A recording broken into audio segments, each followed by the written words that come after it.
eu gostaria primeiro que o senhor falasse um pouco da sua família, da sua origem, sua formação, ainda antes da universidade. Eu sou de Baltimore, Maryland, nos Estados Unidos, de onde eu saí com 2 anos de idade para ir para Cleveland, Ohio, e depois voltar para Baltimore para terminar o colégio. Então, duas cidades que quase acham que são do leste americano, né? Mas nenhum dos dois como bem dentro do leste americano. Depois eu terminei me interessando dentro dos estudos no colégio, especialmente nos estudos de língua espanhola. Minha convivência era com comunidades, eu diria, etnicamente pouco diversas, principalmente comunidades de americanos, comunidades americanas bastante classe média alta, quase todo mundo branco. A sua família é o que? O seu pai e a sua mãe? O meu pai era médico, ginecologista, ele se formou na Johns Hopkins e foi ser médico em Case Western Reserve, em Cleveland, Ohio. A minha mãe, artista plástica, filha de um advogado do Ministério de Agricultura, vivia em Washington. Meu pai era de uma família que lutou, uma família de mineração, mas que já estava fazendo pequeno comércio na Virgínia do Oeste. A minha mãe de uma família um pouco mais, não diria aristocrático, mas pelo menos melhor de vida em Washington, a classe média burocratizada, né? Então, ela estava fazendo escola de arte e ele estava fazendo escola de medicina, se conheceram em Baltimore. A profissão dele levou ele para Baltimore e depois, no fim do casamento, levou ela de volta para Baltimore e eu fui junto, embora já estava com 16 anos, podia decidir o que eu queria e decidi, né, voltar para Baltimore com a minha mãe. Então, nessas alturas eu já estava sabendo falar espanhol por causa de coisas familiares. O meu irmão mais velho me fazia ler listas de vocabulário para ele. 4 anos de diferença, aí eu virei um menino que sabia muito espanhol sem nunca ter entrado numa escola de espanhol. Mas por então, que tinha interesse por espanhol? Você tinha que fazer língua, que você estava de ensino médio, tinha que ter uma língua que você estudava. Meu irmão foi estudar espanhol, então as listas que eu tinha que ler para ele eram em espanhol, então não foi uma coisa de agência minha para decidir ir para espanhol. Eu não tinha nenhum conhecido que usava espanhol no dia a dia. Espanhol era uma forma, talvez, primeiro de aprender outra língua e depois acessar uma literatura, uma outra cultura que eu desconhecia. E me fascinei pela língua, pela cultura que vinha com ele. Juntei dinheiro, que eu fazia uma coisa de distribuir jornais para ganhar uns trocados para as minhas próprias despesas como jovem nos Estados Unidos. E o meu pai disse, se você quiser ir para aquela escola de línguas em México que você viu, eu pago a sua passagem e você paga a sua estadia. Aí eu fui. Foi uma abertura de um outro mundo para mim, porque todo o meu mundo era um mundo protegido de classe média alta dos Estados Unidos. Meu pai gostava de dizer que a nossa comunidade aqui em Cleveland é que tem a mais alta renda média. Ele não é igual a Shaker Heights, que é do tradicional, não, a gente... Então ele tinha esse prazer de ter subido na vida com esforço próprio como bom médico. Sim. E o senhor foi para o México, em que ano foi isso? Isso foi em 1966. 66. Desculpa. Eu tenho 65. Não, na época. Naquela época eu tinha 16 ou 17 anos, deixa eu ver, quase 18, 17 anos. 17 anos. E ficou quanto tempo no México? Eu fiquei basicamente 2 meses, mais 6 semanas numa casa única, onde, por causa de ter um bom embasamento em espanhol, eu ficava como tradutor entre 4 pessoas que estavam se hospedando ali, eu sendo um dos 4, e a família. E a família, a sua renda básica era o aluguel dos estudantes que ficavam.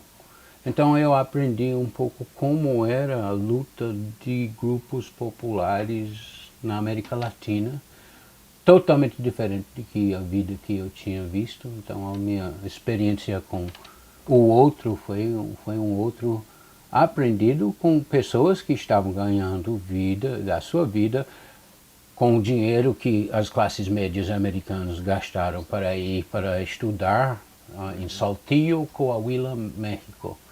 Então, eu estava ali e sempre quando tinha alguma demanda que ninguém estava entendendo, eu era um intermediário. E eu também sentava e conversava muito com a família que estava hospedando a gente. Então, eu aprendi muito sobre a vida dessa família e a maneira de viver em México era tão diferente das coisas que eu tinha visto, o que eu estava lendo, coisas que estava começando a ler, a literatura em espanhol. Eram coisas sobre o passado, autores históricos, etc. E isso era o contemporâneo, as coisas acontecendo na minha frente. E depois, umas 2 ou 3 semanas, viajando como bom turista com outros jovens da mesma idade. Então eu voltei, né, com 25 centavos no bolso, mas eu voltei.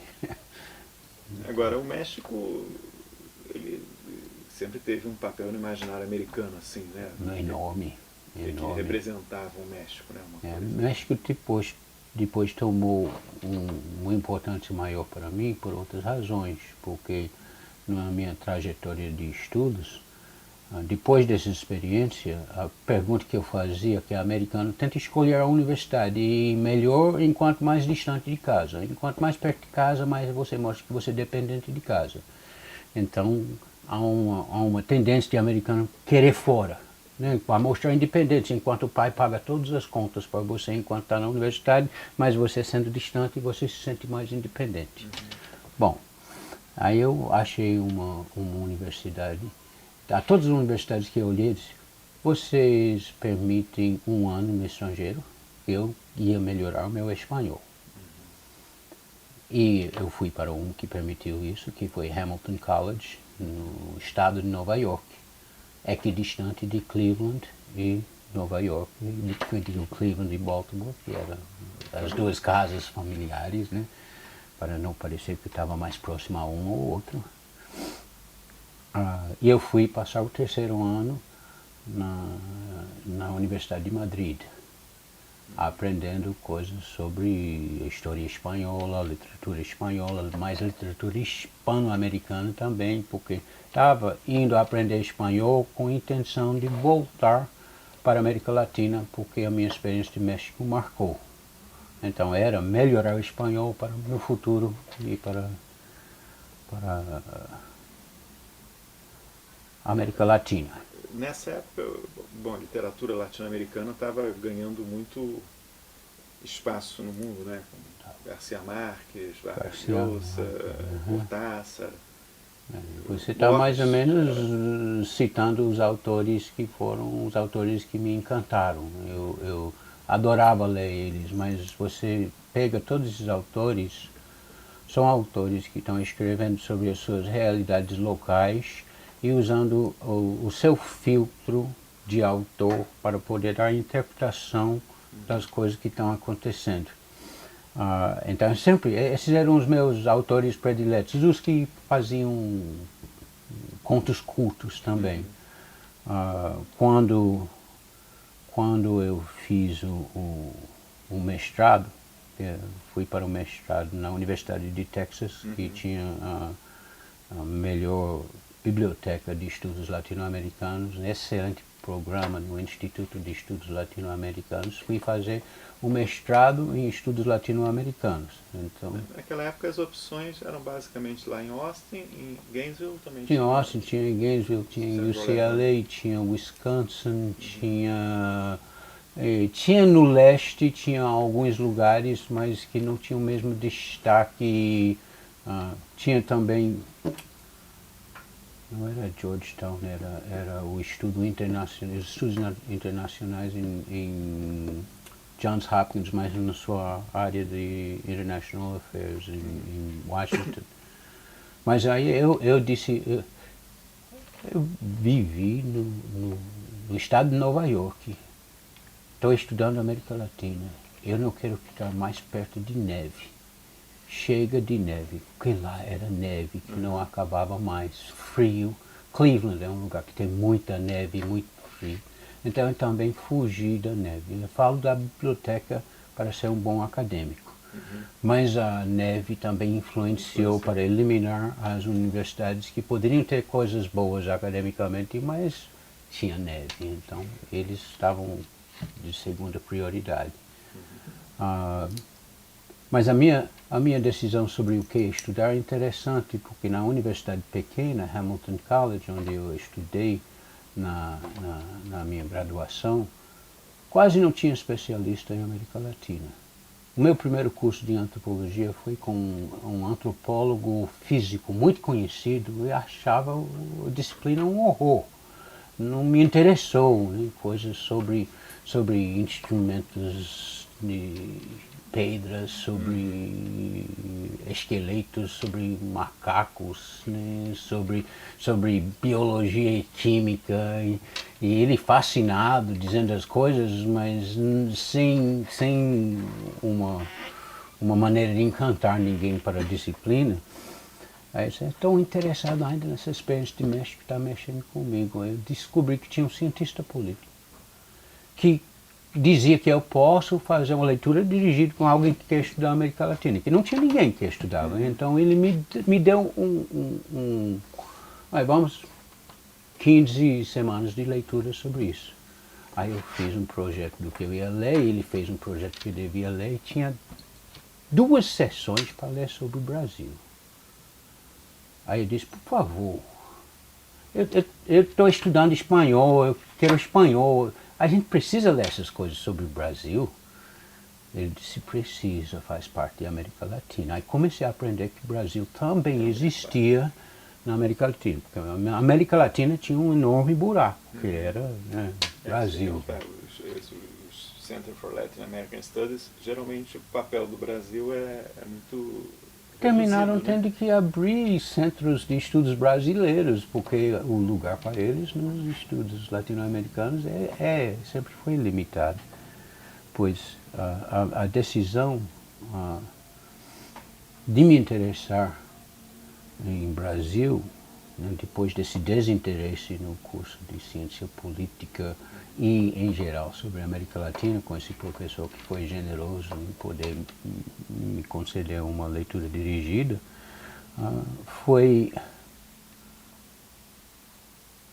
tinha uma bolsa disponível. Isso foi a minha mãe que disse, tem uma bolsa da Fundação Rotary, por que você não tenta?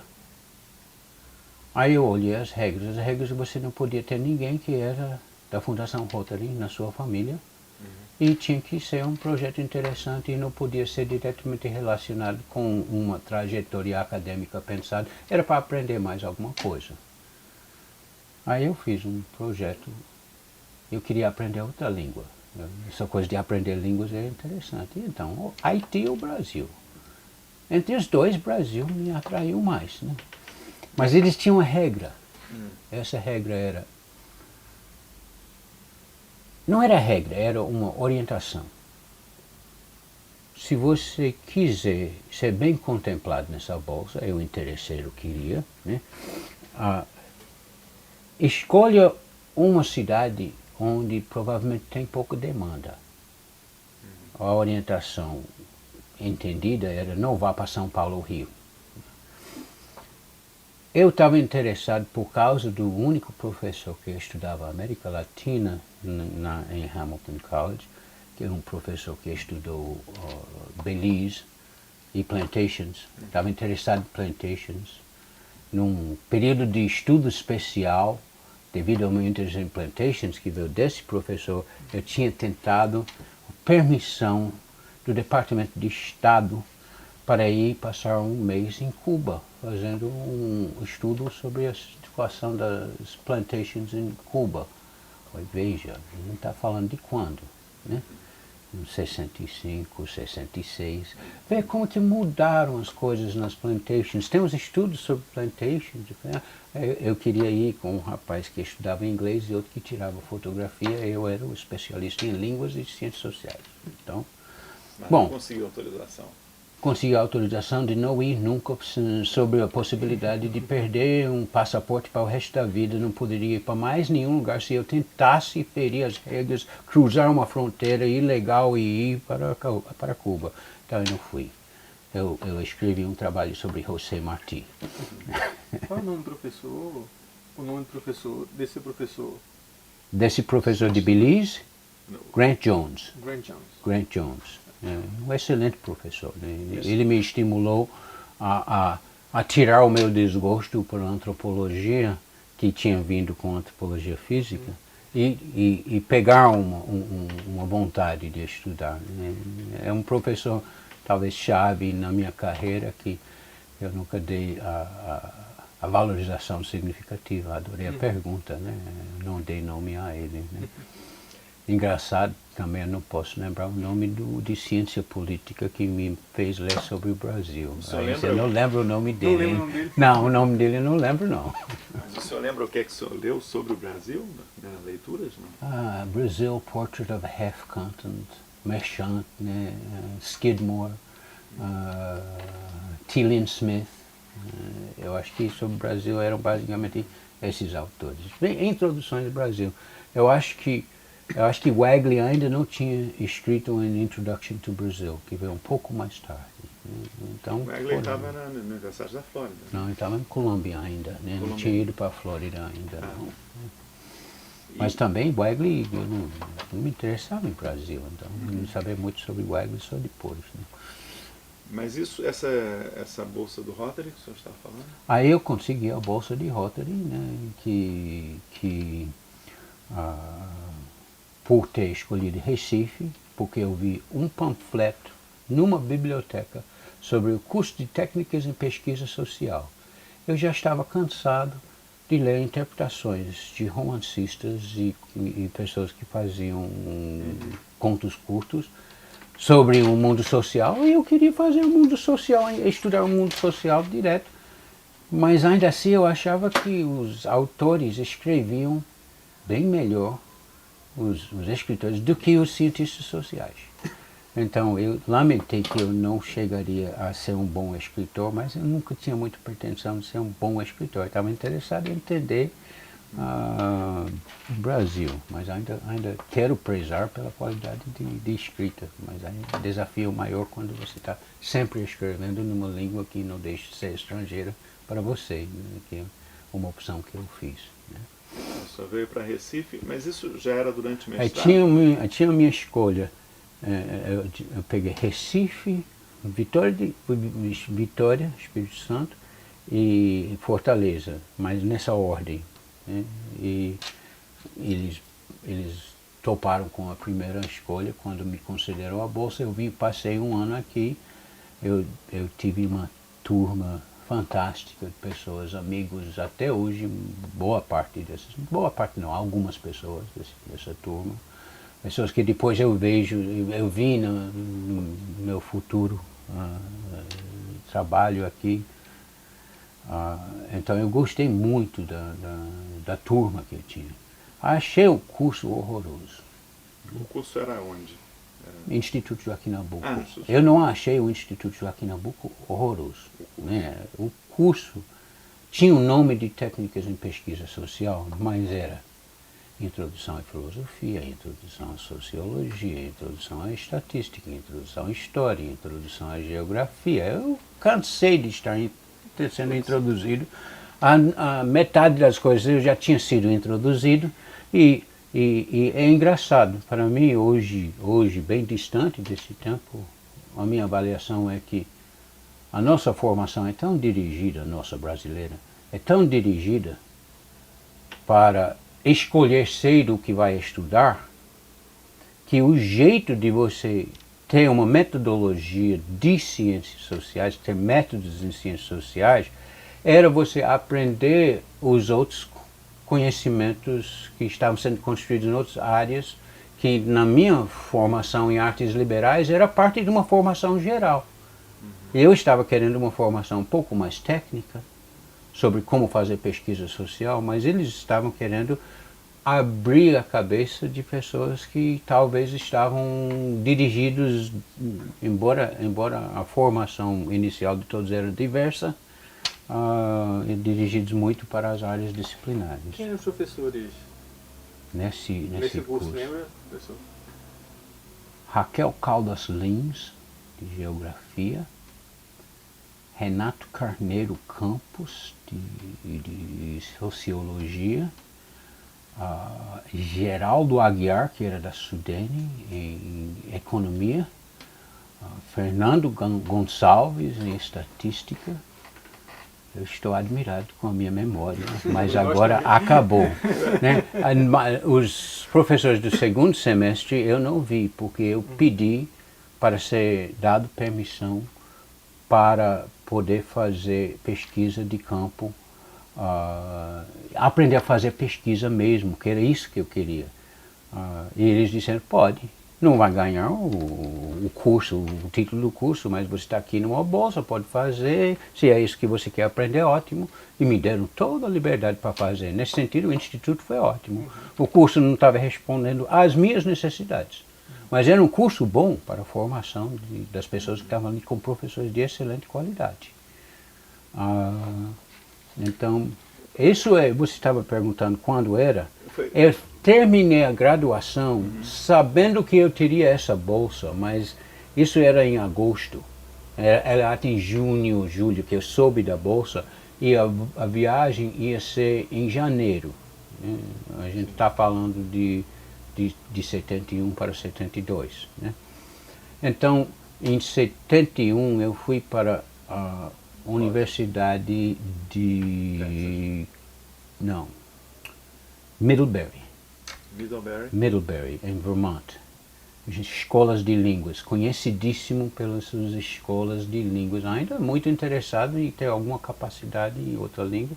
Então eu fiz mais estudos sobre espanhol durante 6 semanas lá. E depois disso, transferindo os créditos, que isso foi o início de um programa de mestrado, eu iniciei o meu mestrado na Universidade de Texas. Então eu tinha um semestre do meu mestrado feito mesmo em Texas, mais um tempo de cursos do Middlebury College. Estava ainda com algumas disciplinas para cursar, mas quase todas as disciplinas feitas para o mestrado. Aí eu tinha um ano para passar no Brasil. Então isso foi um intervalo durante o mestrado, não relacionado com o estudo formal. No Recife foi 72? 72. 72 até 73, né? É um ano bem fechadinho. Certo. Esses 6 meses que o senhor ficou aqui fazendo o curso, o senhor morava onde? Onde eu moro hoje? Avenida Manuel Borba, na Boa Vista. Eu moro na Avenida Manuel Borba ainda. Mas no lugar, não? Não é no mesmo lugar. Onde eu morei, eu chamava da Senzala. Né? Eu e um outro colega do curso, a gente alugou um quarto que tinha as camas que só podia colocar daquele jeito. Era o que eu lembro muito, o mês de junho e julho, quando chovia aqui, o telhado estava aberto, pingava em cima da minha cama e tinha que aprender a dormir torto. Né? Porque não tinha como mudar a posição da cama. Mas era uma casa nada. de família que alugava? Não, que alugava a área atrás, né, dos serviçais. Então eu ficava ali, pegava minha bicicleta e rodava até 17 de agosto para estudar. E como eu sempre era muito gordo, né, eu ouvia coisas bem interessantes. Olha, baleia pedalando, né, para chegar na universidade, aliás no instituto, era assim. Mas era ótimo porque eu estava também no período de perder muito peso. Então, bicicleta me ajudava, a dieta me ajudava. E eu morava na Boa Vista, tinha amigos na Boa Vista, era mas era um lugar difícil de viver. Um colega que veio morar comigo saiu da rua onde tem os móveis, Rua da Conceição. Não, os usados não, os novos, né? No outro lado. É. Onde tinha uma delegacia. Eu sei que ele morava perto da delegacia e ele não aguentava ficar lá do que ele ouvia de pessoas apanhando. E eu, quando eu falava com ele me pedia para baixa o volume. Baixa o volume, não fala tão alto. Porque eu falava sobre o que eu achava da política. Eu tinha tido uma experiência semelhante, porque quando eu estava na Universidade de Texas, eu tinha 2 colegas no meu curso de Introdução à Antropologia Social, Ivone Maggi e Gilberto Velho. Então eu fiz amizade com eles, e quando eu vim, Gilberto Velho também fez a mesma coisa comigo, quando eu estava na sala dele conversando sobre a política no Brasil. Por favor, né? Não fala tão alto, tem gente que pode estar olhando. Quer dizer, senti a situação de repressão nos cientistas sociais que estavam presentes. Eu, ainda muito novo, eu acho que eu não sentia tanto o peso que representava. Isso veio mais com o tempo, mas custou para entender a situação que estava, mas eu estava muito presente em todas as horas, né? Aí,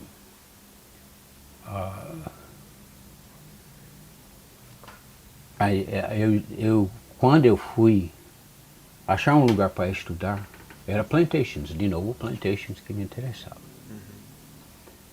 Mas o meu caminho para lá, e eu não lembro, já tentei várias vezes lembrar, não lembro onde é que eu conheci, mas eu conheci uma americana que estava aqui como voluntária da paz.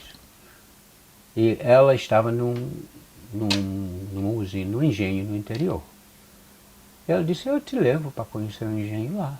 Você pode conhecer ali. Eu não estou mais trabalhando lá, mas eu conheço lá e tudo. E me levou para esse engenho e eu falei, justamente queria ver essa vida entre os trabalhadores, o senhor de engenho, como é essa, descrever, essa era uma coisa. Essa eu quero fazer a pesquisa. Eu fui fazer a pesquisa lá.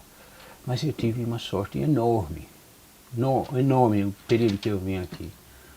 Porque nesse período, o programa de sociologia daqui, que era PIMES, né, integrado de mestrado em economia e sociologia, e na área de sociologia tinha Heraldo Sotomayor, que ainda está aqui, né, sempre ajudando a gente, ensinando, sendo pessoa 100% sempre com a gente. Ele estava começando a montar também o curso de sociologia, mas quem estava dando toda a ajuda para montar esse curso, com apoio da Fundação Ford, foi David Maybury Lewis. E David Maybury Lewis estava também fazendo uma pesquisa sobre a qual ele nunca publicou dados significativos, talvez nenhum, sobre a elite pernambucana e as relações da elite pernambucana com a estrutura geral do Estado. Quer dizer, ele, estudioso de estruturalismo, índio, dialogava com Levi-Strauss, estava em outro caminho. Mas ele estava, de fato, ajudando mais a montar os programas de pós-graduação aqui. Porque todas as primeiras dissertações em sociologia aqui, quando tem a mão de Maybury Lewis, você vê que aí é um trabalho com conteúdo antropológico. Pessoas que chegaram a constituir o mestrado inicial aqui, que formaram em sociologia, né? A auxiliadora Ferraz, que ainda está ensinando aqui, Maria de Carmo Breiner, estudaram muito as relações dos coronéis, dos velhos aos novos coronéis, o trabalho de Dória. E tinha outras pessoas aqui, Valdeni, não lembro o nome da nome. Nessa época também, eu não sei exatamente o ano, se o senhor chegou a encontrar aqui o pessoal do Museu Nacional que veio fazer pesquisa no Nordeste. Já Sérgio Leite Lopes, que fez o Vapor do Diabo, ele já chegou. Eles não gostavam de falar com a Universidade Federal de Pernambuco. Eles eram mais importantes. A Universidade Federal de Pernambuco não era um lugar para dialogar. Embora de vez em quando algum vinha para tentar desmentir a sensação geral, mas não era um lugar para dialogar. Eles vinham fazer campo, a gente era campo, a gente não era colega para muita discussão. Né? Estou um pouco exagerado nisso, mas deixe para lá, isso eu estou entendendo como as coisas que têm uma certa continuidade. Né? Mas hoje em dia há muito mais diálogo, é evidente. Mas de vez por outro eles vinham e a gente conhecia, e eu consegui uma relação muito boa com o Museu Nacional por causa do meu orientador na Universidade de Texas, Richard Adams, que dava aulas para as pessoas no Museu Nacional. Ele também ele tinha apoio da Fundação Ford, estudava poder, energia, estruturalismo que ele questionava, tentando trabalhar coisas de neoevolucionismo. Tradição do Leslie White, né? Aluno de Leslie White, exatamente. O caminho de Leslie White. Eu também acho que eu dou uma continuidade a isso enquanto ao tipo de trabalho que eu faço. Então, foi por causa de Richard Adams também, não? Gilberto, quando foi para Texas, Sim, era Texas. para estar junto a duas pessoas. Para estar junto a Richard Adams e junto a Henry Selby. Henry Selby, que era quem deu as aulas de Introdução à Antropologia Social, um especialista em parentesco, com excelentes estudos sobre o Zapoteco em México. E quem estava em Texas só falava México. O meu maior amigo entre os professores não era nem o meu orientador, era o Richard Shadell, que era um arqueólogo, que era muito importante nos estudos de arqueologia do noroeste de Peru, que ajudou a formar coisas em San Marcos e outras universidades em Peru. Então, México, Peru, Colômbia, estava tudo me interessando, mas aí veio o Brasil, com essa experiência que eu tive, eu comecei a ser questionado porque eu só olhava para o Brasil. A coisa inverteu totalmente por causa do ano que eu passei aqui, onde o Brasil me seduziu. Né? Então, eles começaram a perguntar, por que você só escreve sobre o Brasil? Você escreve sobre as outras coisas também. Tá, de vez em quando eu fazia uma comparação com o Brasil, com outro lugar. Mas... Cara, o Brasil, no terreno da ciência política, ele no final dos anos 60 e 70 gerou um grande interesse por causa do golpe militar e do regime militar. Né? Então, teve uma série de brasilianistas tentando entender por que virou uma ditadura prolongada e não um golpe, né, cirúrgico, como se diria. Hoje em dia, o Alfred Stephan foi mais famoso, teve aqui no final dos anos 60, mas havia outros também interessados sim, em entender, né, o que aconteceu. Essa bibliografia não lhe era conhecida, não dizia... Era conhecida, essa bibliografia era conhecida. Eu tinha que olhar muito. Quando eu vim, eu não conhecia muito da literatura. Eu conhecia o lugar antes de conhecer a literatura. E depois, quando eu continuei os estudos, já achando o lugar interessante, aí tinha historiador para me ajudar a pensar essas questões. Tinha Richard Graham, excelente professor, me ajudou a fazer uma lista de coisas para estudar sobre o Brasil. Junto com Richard Adams, a gente montou uma coisa. Tinha Pato, não lembro o primeiro nome dele, mas especialista em literatura, excelente professor de literatura, que me introduziu a muito da literatura brasileira nesse tempo. Isso que ele pergunta. Exilado. Né? Literatura... Eu estudei com um exilado chileno, Bernardo Berdichevsky, que era um marxista muito clássico. Né? Não admitia muitas divergências. Né? E ele tinha sido expulso de Chile e estava acolhido na Universidade de Texas, e o meu primeiro trabalho como assistente de pesquisa na área de antropologia foi ajudando ele a montar uns livros e fazer uns estudos, etc. Eu fiz as disciplinas dele, então ele me ajudou a aperfeiçoar um conhecimento dentro do marxismo, e tinha os ecologistas e cultura, e Leslie White, e esses, então, ecologia e marxismo, eu queria que dialogassem mais, que vinha com a minha formação, e eu sempre via as possibilidades de eles dialogar.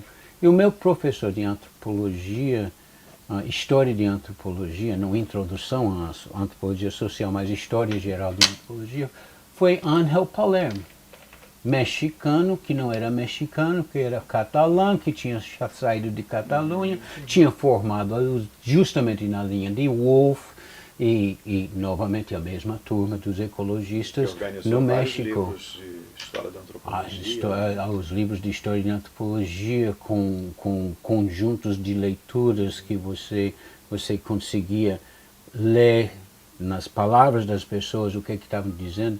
O nosso curso de História de Antropologia terminou em 1860 ou 70. Morgan A gente, eu não sei se a gente chegou a Morgan e Tyler, porque ele disse, a gente estuda história, vê como as coisas mudam com as mudanças históricas que ocorrem. Então a gente estudou, Carvajal, a gente estudou Bernal Dias, a gente estudou todos os viajantes. Mas a gente não estudou os iniciais, mas a gente tinha como pegar esses autores tranquilamente em outras disciplinas. Me deu uma profundidade histórica, e também mais um dos meus professores na tradição da combinação entre marxismo e ecologia. Então, toda a formação me levou nessa direção. O senhor tinha já um interesse grande pela literatura hispano-americana, né? Isso. E a literatura brasileira, essa literatura, vamos dizer, mais regional, como se diz, né? Zé Lins do Rego, Graciliano Ramos, Raquel de Queiroz. O senhor veio conhecer aqui ou não? Ou já conhecia antes de vir? José Lins de Rego eu li muito, mas era uma questão de conhecimento das áreas bem semelhante ao que me interessava. Os outros autores mais regionais eu ouvia falar mais do que eu lia. Eu não me mergulhei nessa literatura tanto quanto eu gostaria de ter feito, porque eu estava na transição para enfatizar mais a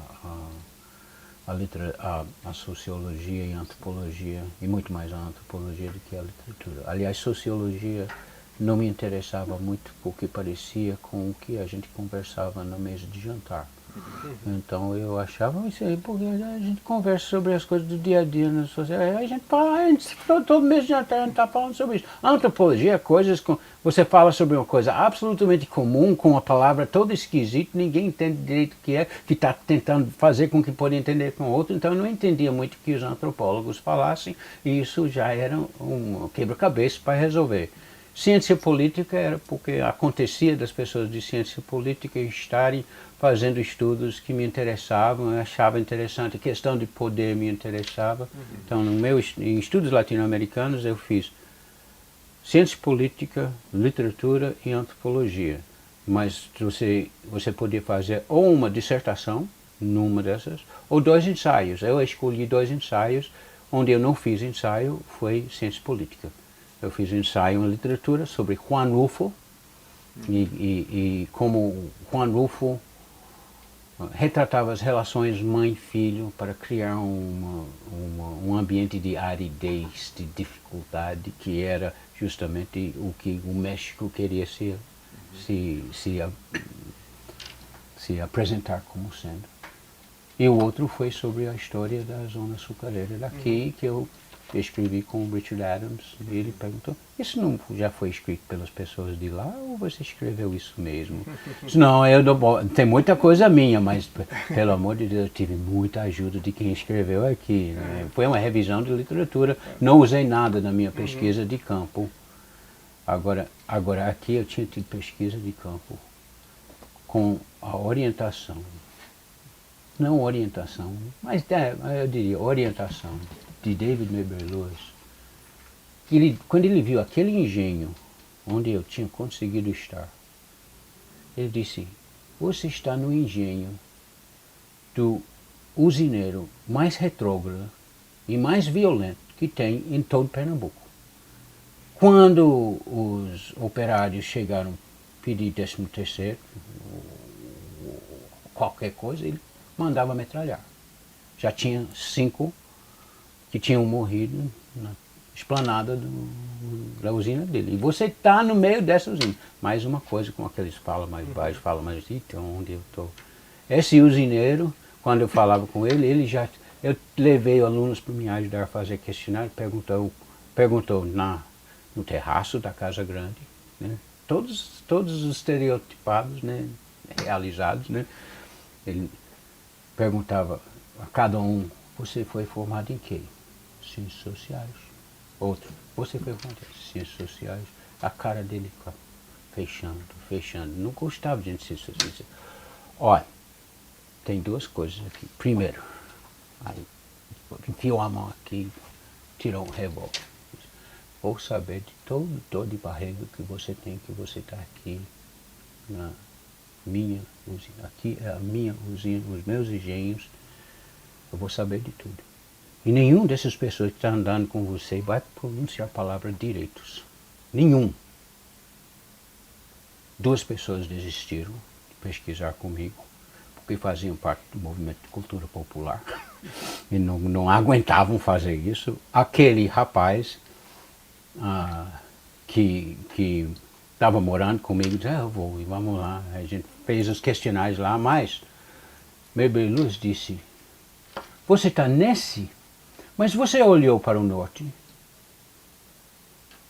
Essa era a usina estreliana de que eu falava, né? Olhava logo no norte, tem a usina, né, Caxangá, que os Maranhão entregaram, receberam uma boa bolada e agora é Parceleiros Reforma Agrária. É uma outra estrutura, outra organização de engenhos e usinas que está acontecendo ali. Que lugar para uma comparação. Mas não para aí não. Olha lá no sul, logo debaixo de Estreliano, tem Cucaú.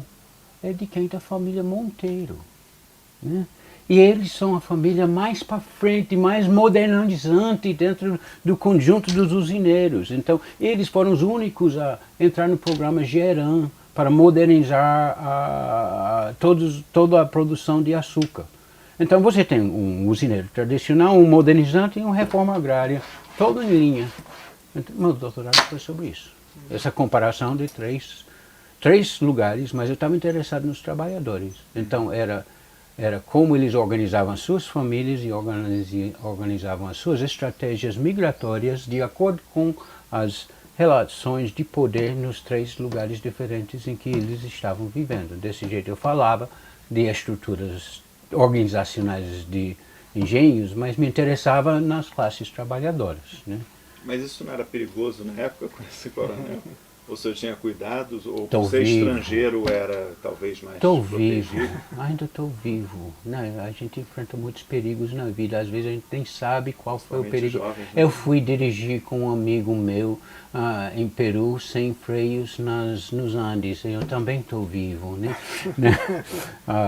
Não, eu talvez eu ainda faria, porque eu tenho um certo... não sei o que é, agora você está me puxando para o lado psicanalítico, né? Eu gosto de fazer coisas que diretamente enfrentam as estruturas que oprimem. É uma coisa que eu acho que é interessante de fazer, né? Daí para frente eu fazia muito disso, né? Professor, um pouco depois, e durante esse período eu acho que tinha Robert Levin, tinha Gabriel Perrucci, que estavam analisando essa tradição de uma longa duração, né? Estudando o percurso das usinas, dos engenhos até virarem usinas e a derrocada dessas usinas. E como é que foi o seu diálogo, se houve algum diálogo inclusive com Robert Levin, que era americano também, com a série de pesquisadores que... Com Levine eu não tinha diálogo, mas tinha lido as coisas dele. Heisenberg eu tinha diálogo, eu tinha ido para Campinas para falar com ele, porque ele tinha falado sobre a modernização das usinas em Pernambuco. né? Então eu fui falar com ele para ver o que ele tinha feito. E tinha também, nesse tempo era Verena Martínez Allier, né, que agora é Verena Stock, né? E ela tinha estudado sobre canavieiras, mas na área do sul. O diálogo com Gadiel Perrucci foi limitado, mas existia. Ele estava no programa de sociologia quando eu estava aqui. Eu conversei mais com ele, se não me engano, um pouco depois de eu chegar para fazer a minha pesquisa de doutorado. E nesses tempos eu li as coisas, uma vez ou outra eu perguntava uma coisa com ele, mas nunca ficou com uma pessoa que guiava o que eu fazia. Era muito mais com os colegas e amigos de mais ou menos a minha faixa etária, vamos dizer. Eu acho que esses são os autores que eu via mais nesse período. Depois desse ano no Brasil, o senhor voltou, terminou, quer dizer, o mestrado, optou por fazer os 2 papers e já passou o doutorado. Terminei o mestrado, fui para o doutorado, passei até 75 fazendo disciplinas, fazendo os exames compreensivos, um em antropologia ecológica e econômica, e o outro em estudos áreas Cone Sul, e eles não queriam que eu olhasse só o Brasil, né? Então fizeram um especial de área para mim, para eu olhar para a Argentina, Uruguai, Paraguai também, Chile. Mas depois só me perguntavam sobre o Brasil mesmo. Eles achavam que ia ser geral, mas não foi. Aí eu não consegui a minha primeira bolsa para vir estudar aqui. Eu pedi um monte de bolsas de todos os lugares diferentes possíveis. Eu consegui uma bolsa da Fundação Interamericana, que era para estudar, comparar. Eu ia continuar esse estudo comparativo, mas a Fundação Interamericana disse que tem que ter um lugar que já recebeu recursos da Fundação Interamericana. Porque a Fundação Interamericana é dinheiro que é do Congresso americano para ajudar, é financial aid, né, de certa forma, né? E você tinha que estudar um dos lugares, e esse lugar tinha que querer você aí. Então eu botei Alagamar, na Paraíba, que tinha dinheiro do Interamérica, e que tinha uma cooperativa e tinha uma visão bem radical sobre cooperativismo, porque até hoje a gente tem os estudos de Margarida Alves, né? A grande líder camponesa nordestina, né? Que é Margarida Alves, né? Que morreu quando morreu Elizabeth Lobo, né? Bom, de qualquer jeito, todas. Eles disseram, não quer nenhum americano espiando por aqui. Então eles não permitiram. Eu não podia ir para o lugar que tinha recursos da Fundação Interamericana, então me deram um belo certificado, né, bolsista, sem me dar um centavo, nem poder viajar. Não tinha como adaptar, eu passei mais um tempo. Aí depois saíram 4 bolsas ao mesmo tempo, né? Juntando todos era um dinheiro suficiente para ver. Tinha apoio da OEA, era o principal, da National Science Foundation, e depois de um programa que tinha com a Universidade de São Paulo e a Universidade de Texas, e depois um outro programa também de intercâmbio. Então, do Instituto de Estudos Latino-Americanos. Me deu um apoio para vir. Isso já em 76, eu já estava de volta aqui estudando. Tinha passado um tempo trabalhando no Instituto Bilíngue, usando o conhecimento que tinha de línguas, juntando dinheiro para viajar. Mas quando eu juntei esse dinheiro para viajar, e depois todas as bolsas saíram, aí foi quando eu passei esse tempo em Peru, né, levando perigo nos carros dos amigos. Um amigo que estava estudando os alemães, né, comunidades que falavam alemão em Peru, era um linguista dentro do meu programa, um bom amigo, um austríaco. Aí a gente passou um mês rodando Peru antes de chegar aqui. E depois eu cheguei aqui e comecei as minhas pesquisas. O Richard Adams era especialista em Guatemala, né? Guatemala. Não tentou levá-lo Não, direcionar não, para ele lá. me deixou fazer as minhas coisas no lugar. Eu acho que não me queria por aí não, né? Eu acho que era o terreno dele. E, e, e, Eu ia aprender demais sobre ele. escrever depois, né? Esse perigo, né? Margaret Mead também teve depois. Olha os depois de Margaret Mead, pronto, Pois é. pronto. Eu talvez não era tanta preocupação desse tipo, né? Mas estou brincando. Mas no Brasil, o senhor já tinha viajado para outros lugares no Brasil, na primeira... Na primeira vez eu tinha ido para São Paulo e para o Rio para conhecer, e também era quando os professores vinham, né? Mas não tinha muita. A minha primeira experiência no Brasil com essa Fundação Rotary, nos primeiros 2 meses eu passei indo para a praia procurando gente para conversar comigo para ver se eu falava melhor português. E tinha que ir para as aulas na Ibero-Americana, Isso aqui aprendendo. em Recife? Isso foi naquele 72. Ah, sim. Né? Aí, então eu tinha um conhecimento, meu primeiro conhecimento foi Rio. Depois eu vim para cá para passar o resto do tempo aqui. Mas não andei muito em outros lugares aqui. Depois eu andei que nem uma má notícia, né? Mas isso é depois. Na minha formação não conheci muito do resto do Brasil.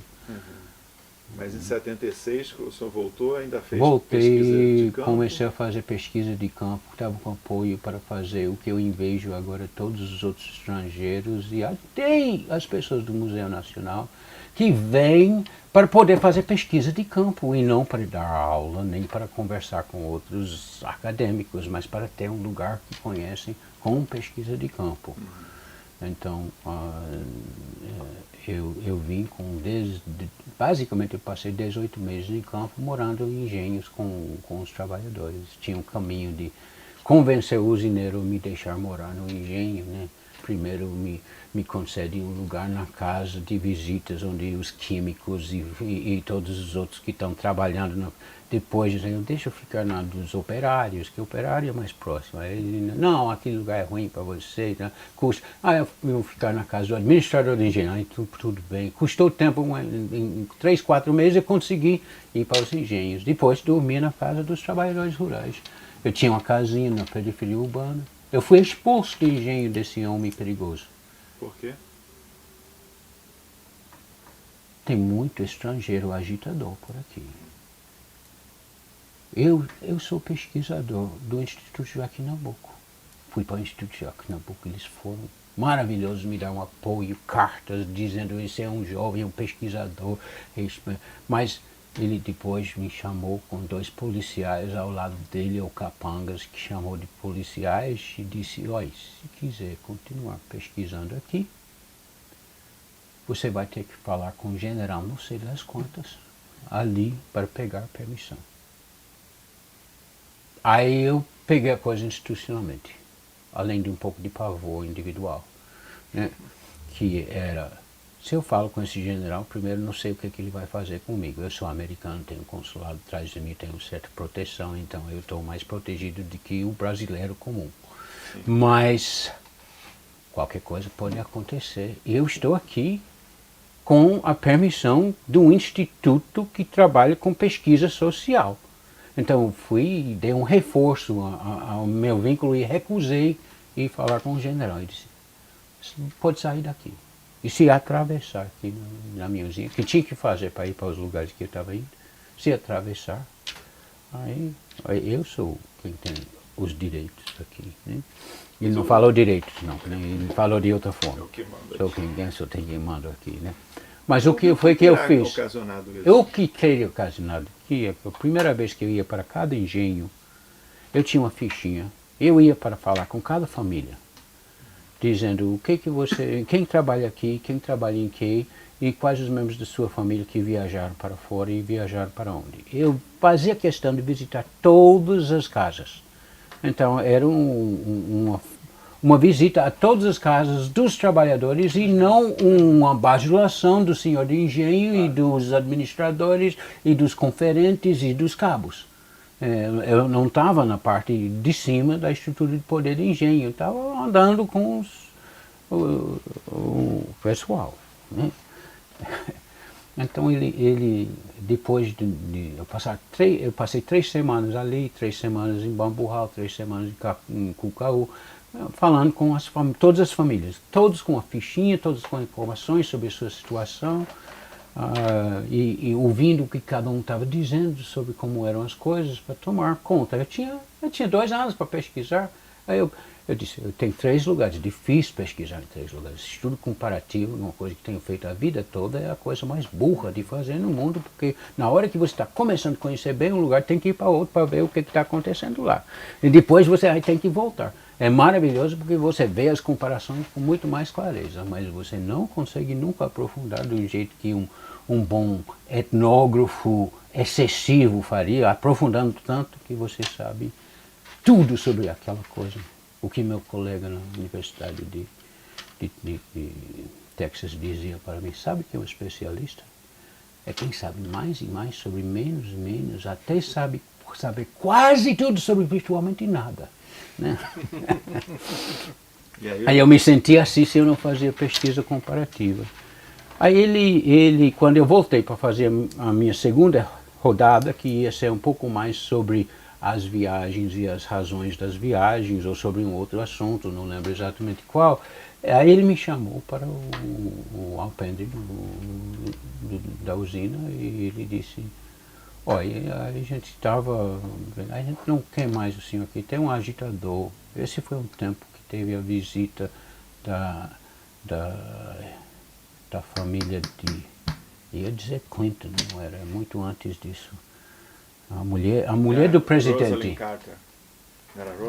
Era Rosalind a mulher do Carter. Tá, ela viria para cá e tinha 2 americanos que recolhiam frutas na feira aqui em Afogados e criou eles estão agitando, estão fazendo o quê? Aí teve apoio do consulado, aí ele usou esse incidente. Também ele tinha sido fundamental em tirar o Padre Vito, né, de Ribeirão e mandar ele para fora, porque ele não faria missa porque o Brasil não era independente. Então ele não poderia fazer a missa do dia de independência, então aí ele sai daqui. Aí ele apoiou toda essa também.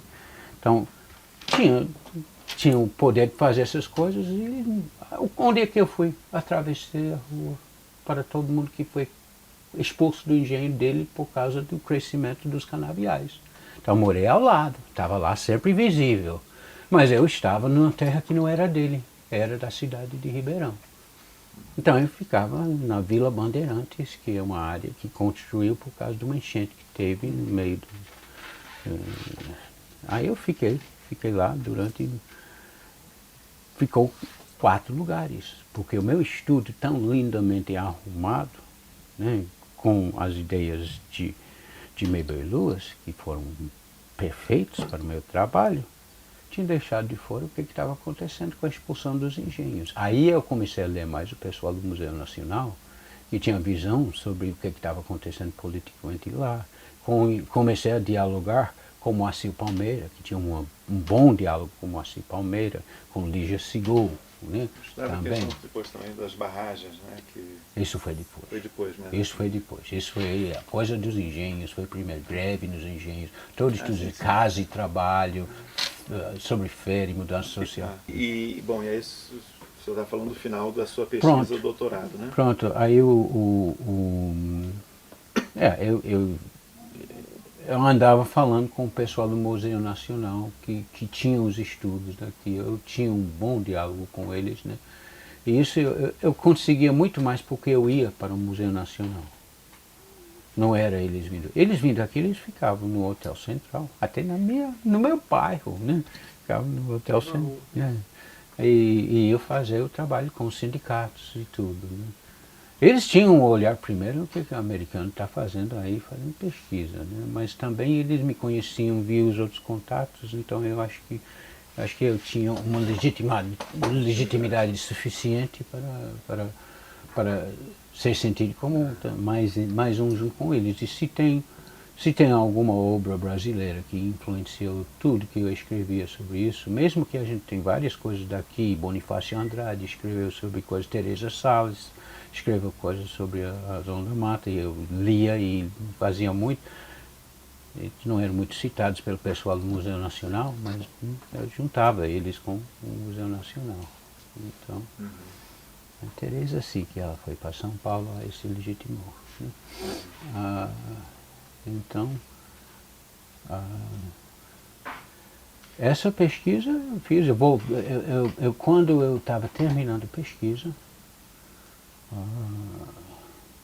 eu fui convidado para ser professor de técnicas de pesquisa, metodologia, aqui no programa de antropologia, que tinha sido formado por René Ribeiro e Roberto Mota, que em desencontro com os dirigentes de sociologia, Roberto Mota, acredito que estava com a expectativa de ser um próximo coordenador, mas era um tempo de grandes diferenças políticas e a tendência dele era à direita, junto com René Ribeiro, e a sociologia era todo no lado de esquerda, Silvio Maranhão e um conjunto de outros pesquisadores, Silk e tudo, né?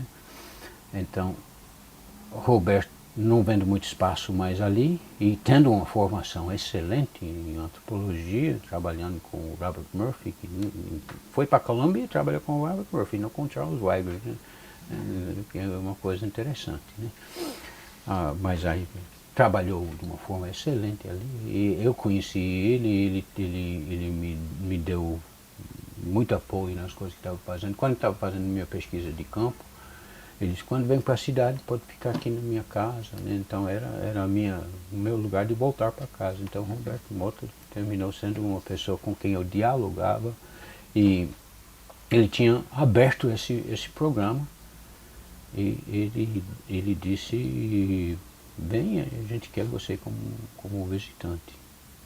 Eu lembro uma vez ele me contou, eu contei para a turma que havia um pesquisador americano, um professor americano para começar, né? Aí pego esse jovem com sotaque de matuto, que vem dar aulas com sotaque de matuto, e todo mundo achou que não valia, não. No americano tinha que ter sotaque de americano. Né? Inclusive eu tinha tido experiência interessante, eu gosto muito de contar essa experiência. Quando eu voltei, depois de um ano aqui, voltando para 73, eu me sustentava na universidade como professor de espanhol, mas depois de um ano com português, meu espanhol estava péssimo. Eu disse, por favor, me deixe ensinar o português. Eles disseram, 5 minutos gravados, por favor, entregue para a gente vai escutar, depois a gente vai dizer. Voltaram para mim e disseram, você vai continuar ensinando espanhol.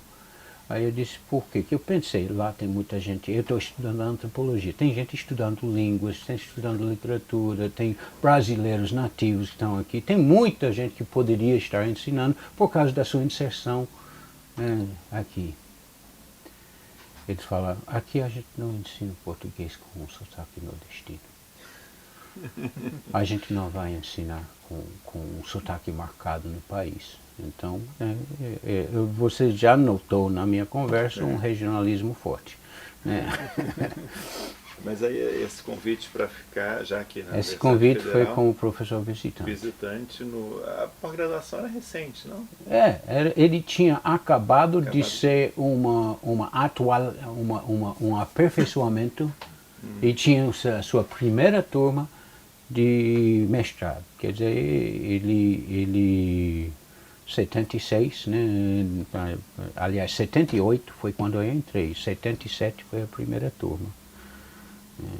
76 tinha umas pessoas eu acho que tinha umas pessoas no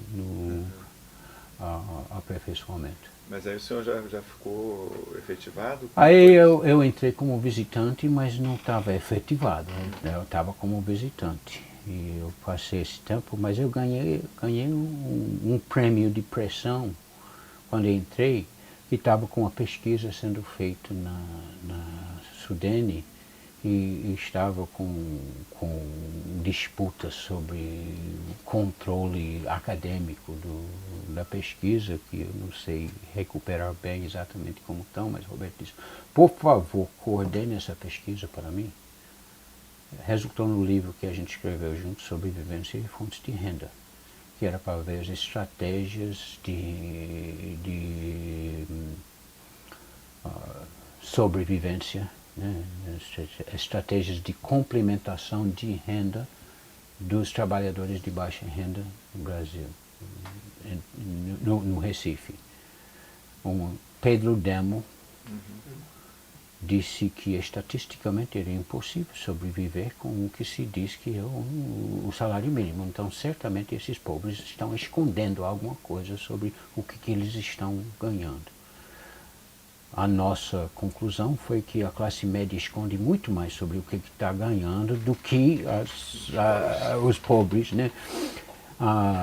Mas efetivamente tinha uma série de estratégias de convivência. O que eu aprendi, eu estava vendo estratégias de famílias rurais, dentro de situações, eu ganhei um olhar sobre a antropologia urbana, devido a essa experiência, com olhares diferentes sobre como que se organizava a economia e tudo.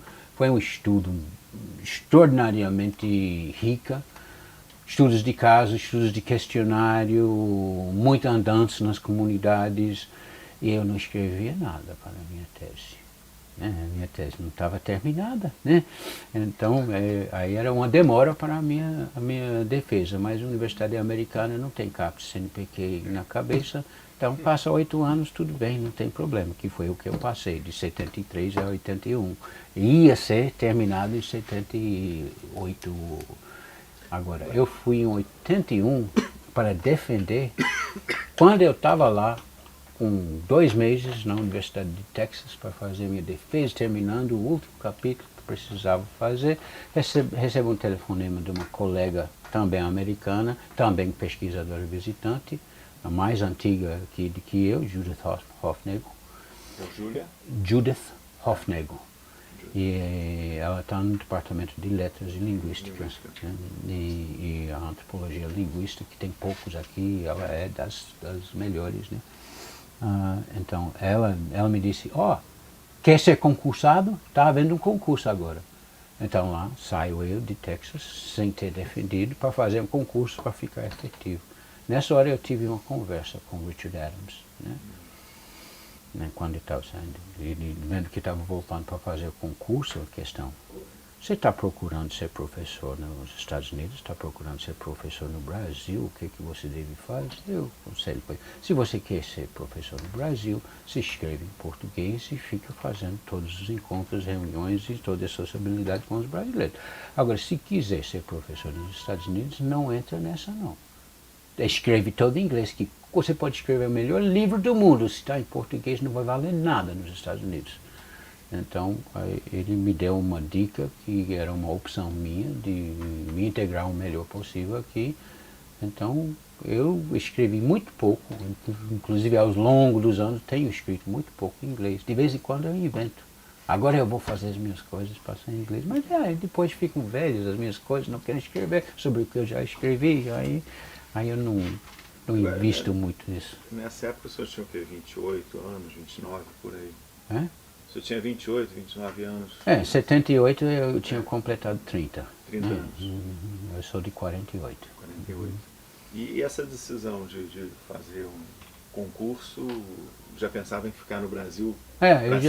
Por causa dessa conversa, eu pensando o que ia fazer, eu ainda penso que talvez eu volte para os Estados Unidos, mas eu sei, no fundo, que eu não volto, né? Eu voltei 2 vezes para fazer pós-doutorado. No dia a dia eu não tinha mais a história do cotidiano para usar nas minhas conversas com os outros americanos. Não tinha os mesmos valores sobre o que estava acontecendo. Aquela eleição que todo mundo ficou pensando isso, aquilo. Aquele jogo de futebol que aconteceu isso, aquilo. Todo mundo falava sobre... Eu não sabia de nada dessas coisas. A minha convivência estava sendo aqui. Então comecei a sentir que eu não estava mais, né, tão americano quanto eu tinha sido. Que eu estava super ligado nos esportes, nas coisas ali. Na política um pouco, nem tanto quanto os esportes. Né? E a sua família lá? A minha Seus pais família ainda lá... eram vivos? Não, eu não tenho mais ninguém. Eu tinha... Esse seu irmão, só por curiosidade, que estudou espanhol, ele foi ser o quê? Ele foi ser jornalista, e depois foi ser professor de ensino médio de inglês, que todo mundo, comunicação e jornalismo é muito bom em termos de redação, e ele também era cuidadoso, super cuidadoso. Depois ele se interessou em American Heritage, que hoje em dia talvez são os estudiosos de memória, patrimônios, exatamente, é a palavra que eu estava procurando. E ele começou a puxar para isso, aí ele terminou um mestrado em New Hampshire, mas ele vivia bem tranquilo em New Hampshire a vida toda dele, né? Não com muitas outras pretensões além disso. É seu único irmão? A minha irmã... Qual é o nome do seu irmão? O meu irmão é Bryant. Brian. E a minha irmã, que é Sandra, 6 anos mais velha que eu sou caçula, né? Ela estudou numa pequena universidade no estado de Nova York, somente para mulheres, uma era somente para homens, né? Depois virou homens e mulheres. O dela foi somente para mulheres. E ela muito bom também em termos de domínio de inglês e de história americana. Ela foi para ser editora de revistas, editora de colunas no jornal. Tinha Hints for Heloise, que de fato foi ela que escrevia com a orientação da Heloise. Tinha outra de uns mecânicos, que mecânicos você saiba como fazer. Ela escrevia para os mecânicos, mas eles traziam as informações. E depois entrou na revista, uma dessas revistas de modelos muito importante, não sei se é Vanity Fair ou Cosmopolitan, um desses grandes, aí ficava fazendo toda parte do trabalho, a edição de alguns dos... Eles chegaram a visitá-lo aqui em Pernambuco ou não? Sua família? A minha irmã uma vez passou 6 horas aqui em Pernambuco, enquanto ela descia do cruzeiro em que ela estava com o marido. Então ela desceu, né? Tinha que continuar o cruzeiro porque ia para a Bahia, ia para outro canto, né? O meu irmão nunca veio, ele nunca disse, eu não tenho dinheiro suficiente para ir para o Brasil, né? A minha mãe veio no tempo que eu casei. Ela não gosta de multidões, não gosta de pessoas que bebem, não gosta de muito calor, então ela veio durante o carnaval. Nunca mais quis vir. E o senhor se casou em que ano? Eita, que pergunta terrível. Não, para tropeçar. 78, eu acho que foi em 78 mesmo. 78, quando fez o concurso também. Mais ou menos, quando estava já fora da minha pesquisa de campo. Minha esposa é de Ribeirão, né? Então, teve 3 filhos. Lá em Ribeirão? Eu conheci em Ribeirão. Enquanto eu estava fazendo minha pesquisa de campo, era a minha vamos dizer, alívio dos períodos dos anthropological blues, né? Quando eu estava não querendo continuar na parte de pesquisa de campo, aí teve uma vez, né, que um amigo meu, que era um sapateiro, que eu sempre ia falar com ele, e era um pagador de promessas, que levava o ônibus dele de pessoas para Juazeiro, ele inventou uma viagem para Juazeiro em que ia também uma moça que estava na viagem também. Pronto, selou, né? Ela achava que era um padre, né? Mas não queria saber o que eu fazia com essa outra pessoa que estava lá. Aí eu sei que a situação deu que a gente foi para o Paixão de Cristo. Teve problemas no ônibus e o senhor disse, para mostrar que eu sei organizar bem, eu vou fazer outro. Então ele também foi no segundo. Então, com 2 viagens de Paixão de Cristo, a gente começou um namoro. De lá para frente foi rápido. né? Qual o nome da sua esposa? Zênia. Zênia. A gente tem 3 filhos, né? Então, uma está aí, né? Então, trabalhar com a organização da Redor. Né? Bom, aí o senhor fez a sua trajetória, perdão, Depois disso eu estava aqui sempre na universidade, toda aqui na fazendo os meus universidade, trabalhos. tirando esses períodos em Georgetown, né, e Harvard, Exato. um ano cada. Sempre interessado em migrações e poder e classes trabalhadoras. Né? Durante os anos 80, a minha coisa era como é que se organiza os grupos domésticos relacionados com a ideia de mobilidade das pessoas, porque as pessoas nunca ficam só numa casa, vão mudando de casa. Então, estava querendo a dinâmica da formação de grupos domésticos. Então, eu não tinha uma visão estanque de família e não tinha uma visão de mobilidade como coisa feita por indivíduos, era feita por famílias. Então eu estudei 2 coisas basicamente. Uma pesquisa que está saindo publicado, né, talvez daqui a 2 semanas, né, que é chamada Migrações Interregionais e Estratégia Doméstica, que eu fiz um PQ, onde o meu argumento é que as pessoas viajam para as suas famílias poderem ficar onde está. Então, é justamente para fazer as remessas de volta, para as famílias terem alguma coisa. Né? A questão era a relação entre quem migrava e quem ficava em casa. Eu estudei aqui no bairro de Prazeres, em Garanhuns, no interior, daqui em Santa Rita, Santa Inês de Maranhão e em São Luís.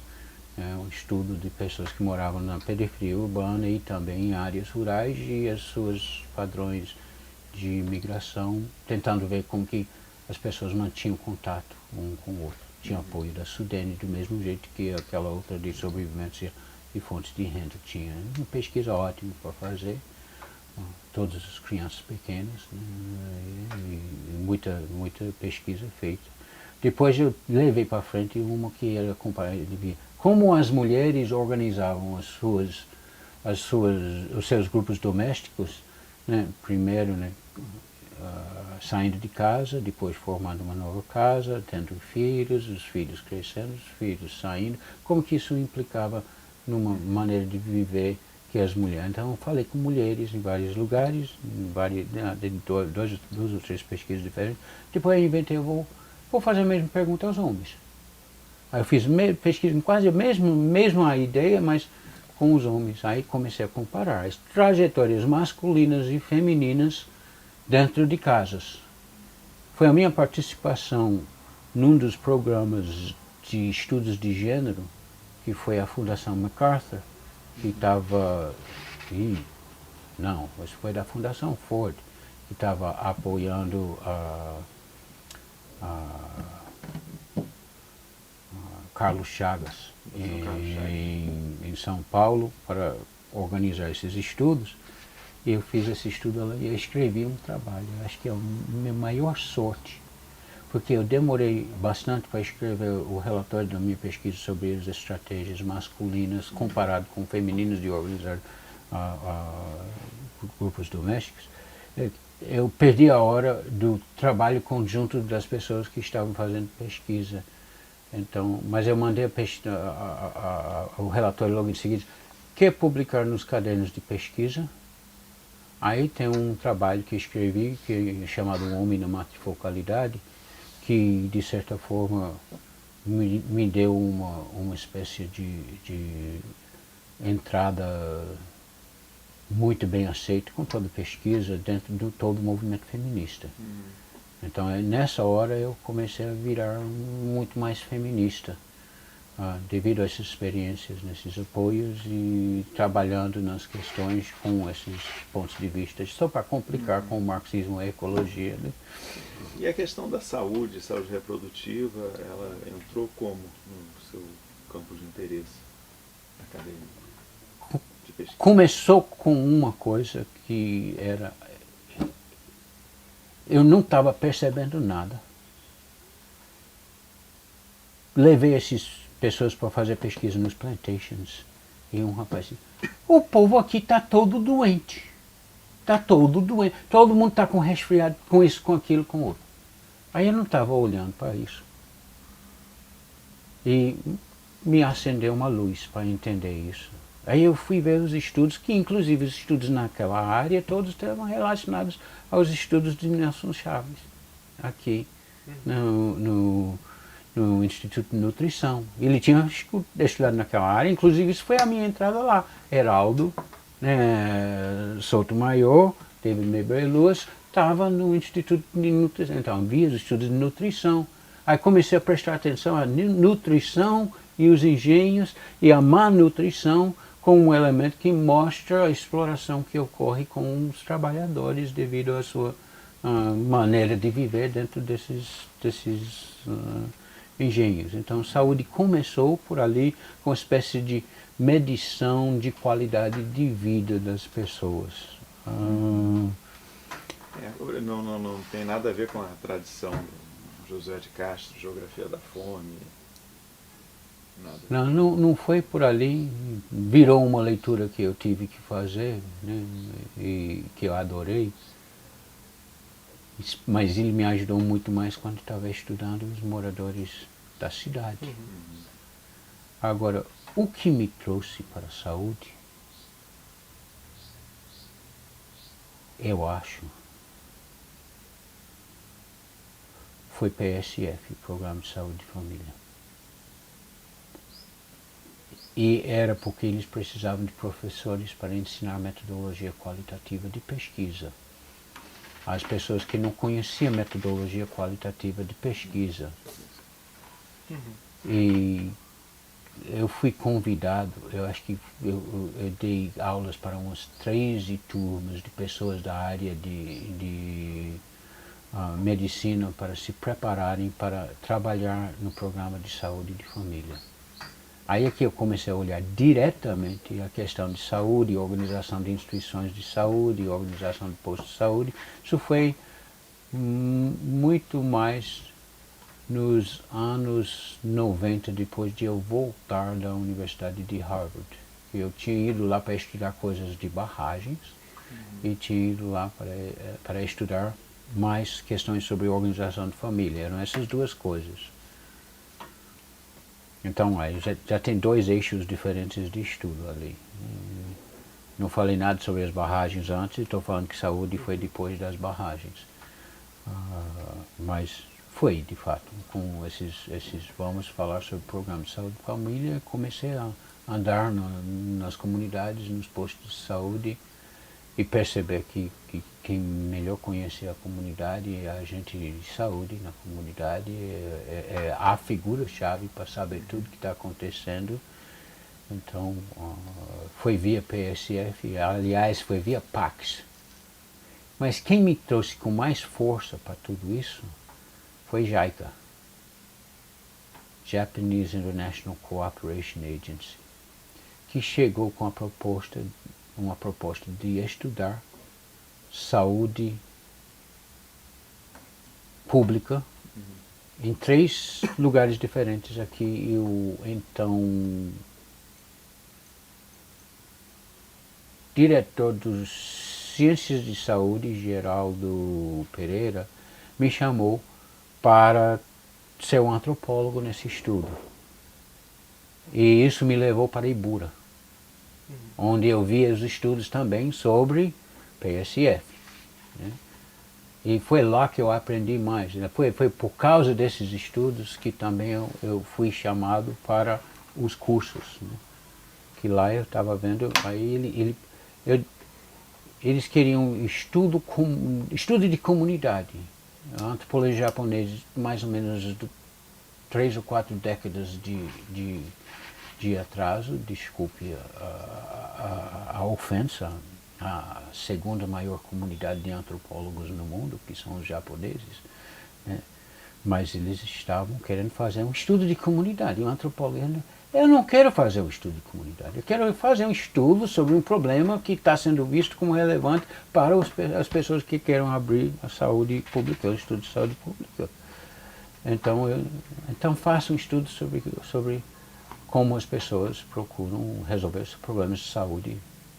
E isso fazia com que o sistema de saúde era uma opção, o sistema religioso era outro, o sistema de ervas era outro, sistema de mil jeitos de resolver. Então fiz um estudo de Nibiru sobre essas questões de maneiras de fazer saúde. Tem um filme logo aqui, Sistemas de Cura, chamado Em Busca de Saúde, que fala sobre isso, porque a gente levou de volta para a comunidade em forma de filme, investiu em forma de livro, formou uma comissão regional de saúde. O senhor está enfatizando muito a importância desses financiamentos que estão muito ligados a políticas públicas também, Sempre, né? sempre. Como, quer dizer, sem retirando sua agência de querer fazer a pesquisa, mas isso na sua narrativa está muito importante, né? Como algo que direciona, né? Num sentido. Às vezes a gente é direcionado porque vem o financiamento para a coisa, mas também se o financiamento não é para a coisa que você quer que seja feito, você não vai morder a isca da possibilidade de fazer pesquisa e fazer do seu jeito. Né? E esse debate entre o quanto, vamos dizer, da pesquisa acadêmica pode ser de alguma forma contaminada, uma certa visão, por uma visão mais aplicada de políticas públicas e tal. Eu só não tinha esse dilema. Vou voltar para a minha universidade, minha formação, com duas experiências que falam muito sobre isso. Uma foi convivência com as pessoas que faziam etnociência e antropologia cognitiva, que eu estava com a turma que estava estudando desenvolvimento e relações mais internacionais. A gente estava sempre sendo olhado como os potenciais espiões. E eles, como quem estava fazendo a pura ciência, eles estavam incólumes, eles estavam lindos e bem bonitos. E eu me arretava. Isso não dá, não é exatamente como a gente está falando. A gente está enfrentando diretamente o que acontece e contando sobre ele. Fazendo essas pesquisas, você está se vendendo para o Departamento de Estado. Não é o caso. Né? Então, essa foi uma tensão que a gente teve. Depois a gente teve em torno de 15 alunos absolutamente desesperados, porque o doutorado, depois do doutorado, mesmo que há muitos, ainda tinha pesquisa de campo para fazer, o doutorado em antropologia leva exatamente para o desemprego. Então a gente inventou, vamos estudar o mercado de trabalho para antropólogos. Aí a gente levou para cada um dos professores no departamento de antropologia da Universidade de Texas para ver qual seria o professor que toparia orientar essa turma. E ninguém queria tocar em antropologia aplicada. Todos queriam ser antropólogos, estudando os temas que eles estavam trabalhando. E a gente quer trabalhar numa coisa que pode ser ou pode não ser aplicado a alguma coisa. Então eu acho que com essas duas experiências de ver que me parecia improdutivo a maneira de olhar, vamos ficar fora das políticas públicas, me fez pensar, se eu faço estudo e esse estudo tem uma implicação sobre alguma ação no mundo, é melhor ainda. Então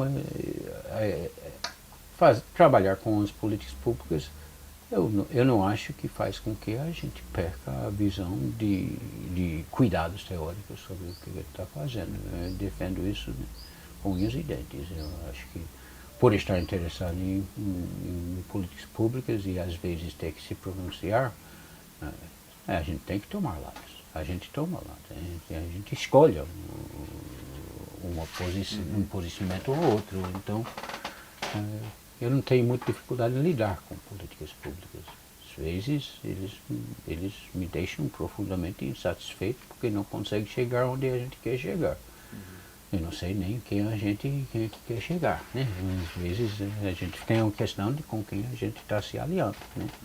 Mas a gente tem que ter cuidado e sempre olhar para isso. O estudo das barragens também me ajudou muito a mostrar isso. E isso foi uma coisa, novamente, a gente tem a ação do grande amigo e antropólogo competente Roberto Mota, que estava no Instituto Joaquim Nabuco ainda, nos dois lugares, lá e cá.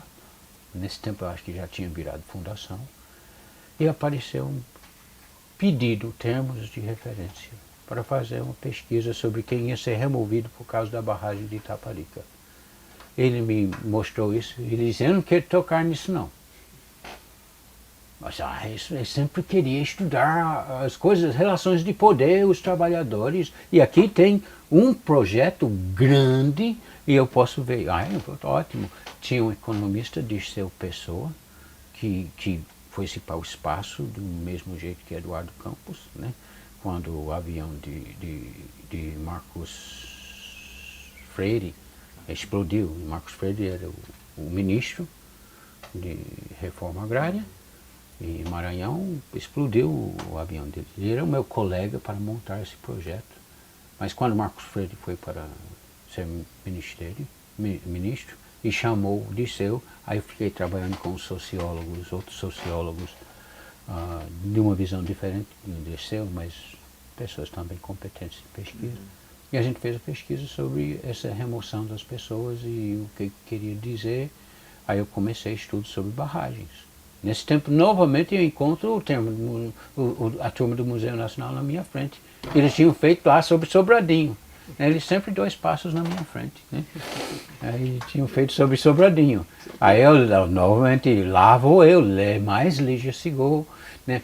Começar a articular com as pessoas do Banco Mundial. Daniel Gross, um antropólogo que estudava no Nordeste, que estava lá fazendo consultoria no Banco Mundial, com Michael Chernia, que estava no Departamento de Environment do Banco Mundial, de Ambiente, e tentando dizer, né, olha, depois daquelas pesquisas dos brasileiros sobre como todo mundo que estava em Sobradinho estava absolutamente empobrecido devido à construção da barragem, o Banco Mundial vai perder toda a sua face pública se não faz alguma coisa para as populações. Então Itaparica foi uma das mais financiadas para tentar ajudar as populações, mas foi mal financiado, mal feito, mal administrado, e as pessoas também não tiveram um resultado muito positivo. Mas eu acompanhei Itaparica desde a hora da remoção e vi algumas histórias de antes que eu não estava acompanhando, era só por leitura, né? Mas a hora da remoção, quer dizer, não estava ainda a lagoa formada, mas a barragem estava toda levantada. Então, aí eu acompanhei isso tudo e entrei nos estudos de barragens. E até hoje eu continuo quando aparece uma coisa sobre impactos, grandes projetos de desenvolvimento. Atualmente eu sou o coordenador do Comitê em Antropologia de Populações Tradicionais, Meio Ambiente e Grandes Projetos. E o meu lado é muito mais os grandes projetos. Tem outros que entraram nessa posição com o meio ambiente, e outros que entraram nessa posição de populações tradicionais, mas o meu é estudos desses grandes projetos feitos sobre as populações. Umas vezes o senhor mencionou, né, enfim, vários colegas aqui em Pernambuco trabalhando, parceiros na região, e algumas vezes referiu assim, né, a turma do museu, que está num momento, no outro. Como é que o senhor via a relação desse ambiente da antropologia em Pernambuco com as outras antropologias no Brasil? O pessoal do Unicamp, do museu, do UNB, era mais isolada, era visto como algo mais distante? Eu acho que a antropologia daqui, devido às suas marcas iniciais de serem relacionados com um conservadorismo muito forte, isolou a antropologia pernambucana bastante, embora tivesse uma inter-relação crescente com o tempo. Eu acho que é uma antropologia que precisa ainda brigar muito para conseguir o seu reconhecimento junto a todos os programas na área, mas o seu pioneirismo em todo o Nordeste e Norte e Nordeste, e a sua influência, quando você começa a ver onde estão as pessoas, mostra que a sua influência para uma grande parte, talvez geograficamente mais extenso do que qualquer outra antropologia, ou programa de antropologia no Brasil. Primeira vez que eu tenho dito isso na minha vida inteira, né? Mas eu não estou dizendo isso porque a gente tem orgulho do que a gente tem feito. E eu passei tempo na coordenação 2 vezes e tinha que fazer onde estão os egressos, né? E quando faz onde estão os egressos, você fica, pelo amor de Deus, a gente tem ali.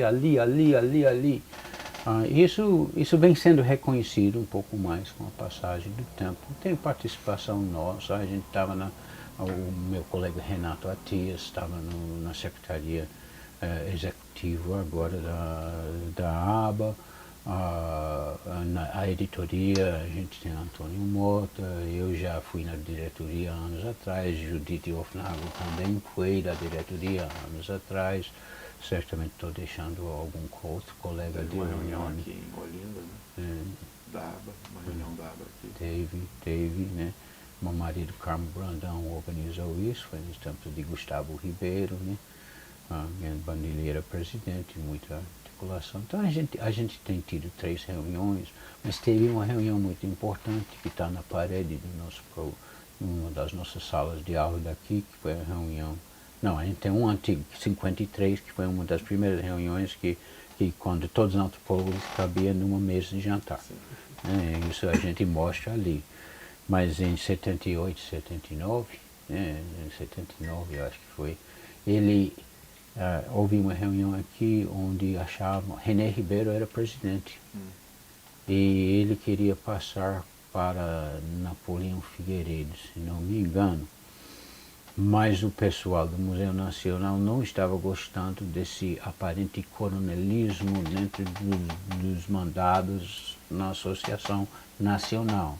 Então, eu, jovem antropólogo sem entender as coisas, estava lá fora, que eu não fui para a reunião da Assembleia, estava participando, apresentando meu primeiro trabalho numa reunião brasileira, né? Fui lá com a minha amiga Judite, né? E com várias outras pessoas, a gente estava lá fora olhando para a mesa cheia de guloseimas, maravilhas que ia ter ali, e ninguém sai da Assembleia. Está todo mundo lá na Assembleia, a gente lá esperando para começar a fazer as conversas em geral, passar as bebidas, né? O que está acontecendo ali dentro? O que está acontecendo ali dentro? Depois eu juntei os pedaços com os historiadores, que as peças, quando as pessoas saíram de lá, que foi o tempo que tinham decidido tirar das mãos da oligarquia nordestina e brasileira, né, o controle da ABA e passar para o eixo Centro-Sul. Então, tinham feito uma eleição em que rejeitavam a proposta de René Ribeiro, ele saiu revoltado e ficou o pessoal do Museu Nacional na presidência, Gilberto Velho. Foi Gilberto. Gilberto Velho assumiu, mas foi visto como um golpe na forma tradicional de decidir quem seria presidente. Depois foi se legitimando, depois se aliviando um pouco a tensão na relação, mas esse foi uma reunião marcante para cá. A gente já escreveu sobre isso. Eu, Renato Atias e Antônio Mota escrevemos uma coisa nas memórias 50 anos de antropologia, 3 memoráveis reuniões. A gente falou desse primeiro, desse que foi de 78, 79, e depois do que ocorreu em Olinda, que foi quando se fundou o Conselho Internacional de Antropologia, e que faz com que as antropologias periféricas estejam conversando entre si com certo ar de afronta, mesmo com respeito às antropologias centrais, mas é uma valorização maior da periferia. Quer dizer, de certa forma, o que vinha como uma coisa que botava a gente num espaço negativo, mesmo com a teorização dos antropólogos centrais, Roberto Cardoso de Oliveira especialmente, né, valorizando a antropologia periférica, a Marisa Perano também fazendo, o pessoal de Brasília especialmente, né? Aí começou a ter um reforço a essa ideia de antropologia nas periferias e o diálogo entre antropologias. Então, não foi obra da gente, foi obra do Gustavo Ribeiro. Gustavo Ele teve a ideia, ele puxou, fez uma reunião separada com os presidentes de diversos conselhos, mas foi simbolicamente quando a gente teve a reunião aqui no Recife. Então, das 3 reuniões, cada um marca uma época importante na antropologia brasileira. Qual será a próxima? É. A próxima reunião importante. Olha, eu espero não conhecê-lo. Fico preocupado sobre o que poderia ser. Não, mas aí eu acho que está uma antropologia bem integrado, né, e nunca totalmente igual. Está saindo um livro agora onde eu falo sobre o discurso de pluralidade e como está relacionado com o campo disciplinar e o poder no campo disciplinar, tentando mostrar que, né, a gente ou fala de pluralidade, mas eu não vou fazer todinho sobre o que eu... Mas isso está lidando com justamente essa questão da permanente rearticulação de poderes ante antropologias realizadas em espaços geográficos e geopolíticos diferentes. Então, esse é um livro da Rabo que está aqui na EDUF, vai sair daqui a também menos que um mês. Está marcado para dia 20 de setembro, mas não vi a editora ainda entregar na data marcada. E, bom, e saiu também há pouco, né, o Famílias Brasileiras, que só juntou Eu juntei as trabalhos coisas. Esse eu tive o prazer de juntar, porque quando a gente começa a olhar, a gente fica velho, olha para trás, a gente eu falava tão melhor sobre isso naquela época do que agora, quando eu relia as coisas. Naquela época eu entendia essas coisas, agora nem tanto, né? Mas esse de Famílias Brasileiras foi um prazer. Também a gente prima por colocar na nossa página de Fages, que aqui o nosso grupo de estudos de Fages, Família, Gênero e Sexualidade, começou com uma família no Nordeste. Eu junto com Heraldo Sotomayor, Conceição Lafayette, Judite Ofnável, interessado em demografia, família, etc., sem estar com cara de feminismo. Quando chegou os anos 90, os movimentos, todos os apoios que tinham vindo para os estudos femininos, e umas turmas de pessoas particularmente interessadas em estudar e continuar na academia, insistiram, para continuar com o grupo, a gente tem que botar gênero no meio. Aí virou família, gênero e sexualidade. Tem uns colegas aqui, o Marião Quadros, da edição Albenais, que são estudiosos espetaculares sobre o feminismo em diversos aspectos, sobre desenvolvimento, sobre gênero, sobre político, sobre cultura popular, sobre sexualidade. Judite com as coisas de linguística. Então, a gente tem muita gente que saiu daqui trabalhando com família e gênero. E família, se você vê o eixo todinho dos meus estudos, é a organização familiar de classes populares e a sua maneira de lidar com as estruturas de poder, que pode ser de saúde, pode ser com projetos de barragem, pode ser com migrações, com tudo. Se eu tenho que fingir que eu sou coerente, aí eu digo que isso é o eixo que eu estou seguindo. E eu acho que eu não estou nem fingindo. Tem horas que eu acho que eu estou, horas que eu acho que não estou. Né? Então. Estruturas domésticas, né, e essas esferas de poder. Exatamente. O que eu coloco logo naquela coisa do CNPq, no currículo Lattes, né? Mas de fato é uma coisa que eu continuo pensando que é o que me orienta mais. O senhor costuma ir aos Estados Unidos de visita? Uma vez cada 15 anos. Né? Só. Não, eu não vou muito, não. Não,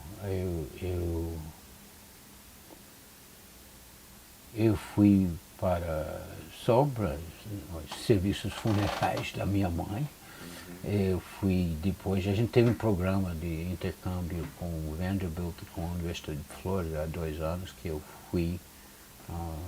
A gente fechou este ano, assim, ainda pode ser que ainda umas pessoas venham de lá, mas esse me ocasionou uma outra visita para os Estados Unidos. Eu tenho ido mais, depois de passar os meus 2 pós-doutorados, que foram períodos longos nos Estados Unidos, inventei o terceiro, tem Tem que ser em Europa. Salamanca. Eu queria voltar perto de Madrid, que foi onde eu tinha feito a parte da minha graduação. Aí Salamanca foi legal, a gente tinha um programa de intercâmbio com Salamanca. E lá eu fiquei muito livre para fazer os estudos que eu queria. Né? Mais apego à realidade europeia nessa.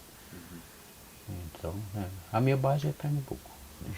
Minha base não é os Estados Unidos. Eu tenho agora, Quando você sente então, o que eu tenho, tá viajando, não tenho irmã, não tenho pai, não tenho mãe, eu tenho apenas um primo, mais próximo a mim, que foi criado durante um tempo não muito longo com a gente, que é James Scott, que é o cientista político, que ele é o meu primo que morou com a gente.